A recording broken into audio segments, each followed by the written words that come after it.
I'm not sure if you have ever thought about what I'm going to tell you right now. Perhaps the most authentic Christian leadership doesn't look impressive at all.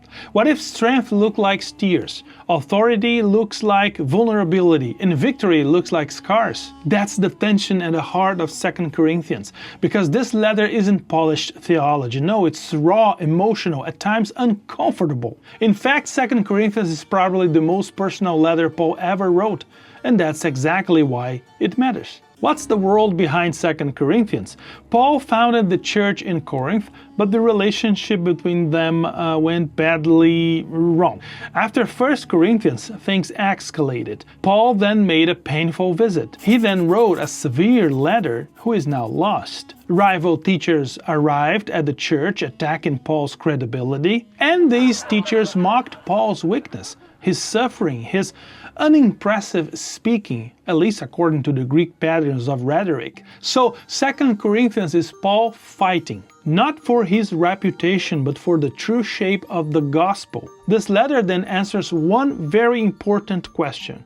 What does authentic Christian life and leadership really look like? And here are 3 insights you need to know about this letter so we can answer that question. Insight number 1, God's power is revealed through weakness, not success. Paul does something shocking here. Instead of defending his resume, he boasts in his weakness, imprisonments, beatings, anxiety, near-death experiences. And why? Well, because Paul believes weakness is not an obstacle to God's power. No, it's the channel. But we have this treasure in jars of clay to show that this all-surpassing power is from God and not from us. You see, in Corinth, strength meant charisma, confidence, public honor. Paul flips the script. The gospel does not advance through impressive personalities. No, it advances through fragile people who rely entirely on God. Weakness becomes the evidence that God is at work. And here's insight number 2. The new covenant doesn't transform appearances. It transforms people. Paul contrasts 2 kinds of glory here. One that shines on the surface, right? And one that works from the inside out. So he uses Moses as an example here. Paul says the old covenant had glory, but it faded. The new covenant, shaped by the Spirit, produces lasting transformation. And here's the key idea. Christianity isn't about managing religious performance. It's about becoming new people. Paul describes ministry not as triumphalism, but paradox. Sorrowful, yet always rejoicing. Poor, yet making many rich. Having nothing, yet possessing everything. This is cruciform life.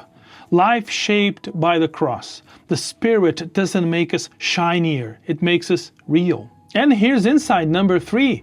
True apostleship looks like self-giving love, not self-promotion. Oh, how important this is for today, right? In the final chapters, Paul finally confronts his critics head-on. They brag about visions and about authority and about spiritual status, but Paul responds with irony and then with a story. He talks about a mysterious thorn in the flesh, something painful, persistent, unremoved. Paul begged God to take it away, and God said, "No, my grace is sufficient for you, for my power is made perfect in weakness." This is the heart of 2 Corinthians. Real authority doesn't dominate, it serves. Real leadership doesn't protect ego. It absorbs pain for the sake of others. Paul doesn't lead over the church, he suffers for it. And why 2 Corinthians still matters today? Well, we live in a world obsessed with strength, platforms, and polish, right? 2 Corinthians asks an uncomfortable, very uncomfortable question. What if we have mistaken confidence for faith and success for power? With this letter, Paul reminds us God works through cracked vessels. The Spirit reshapes hearts, not images. Love, not applause, is the mark of true ministry. If the cross defines God's victory, then weakness isn't failure. It's the place where grace shows up. And here's the closing line.